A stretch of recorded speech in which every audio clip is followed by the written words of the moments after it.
kena pandai push dengan cara yang betul supaya baby tu keluar elok je. Semua je dia keluar.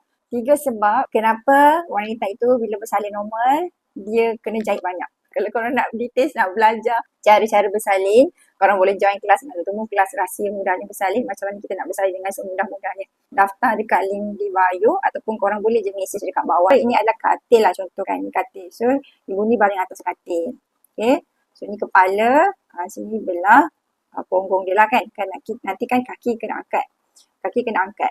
Kemudian, apabila bayi tu nak keluar daripada bawah ni, dia akan keluar daripada pintu rahim, dia pergi ke vagina dan dia akan keluar. So, bila ada contraction, perut ni dia mengeras dan sakit. Bukaan bawah ni dah 10 cm. So, kita kena pandai push dengan cara yang betul supaya baby tu keluar elok je. Semua je dia keluar. So, kita tak nak dia start lama sangat. Kita tak nak ada koyak yang banyak dekat keliling tu. So, apa benda yang boleh menyebabkan koyakan tu jadi terlalu banyak dan kena banyak. Dia jadi banyak kena jahit. Nombor 1, kalau waktu kita push tu, cara tak betul. Kalau cara tak betul, dia jadi macam galut kan. Dia jadi macam panik. So, dia tak boleh nak konsisten bahagian mana yang perlu fokus untuk keluar kepala baby tu. Okay.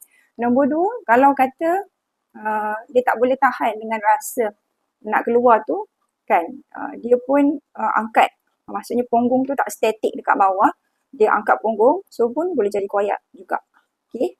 So nombor 3, kita tak ada buat teknik yang membantu untuk bukaan bawah tu lebih elok. Dia ada senaman-senaman yang perlu kita buat untuk bantu supaya bahagian bawah tu dia lebih lembut lah. Supaya dia keluar tu lebih elok lagi.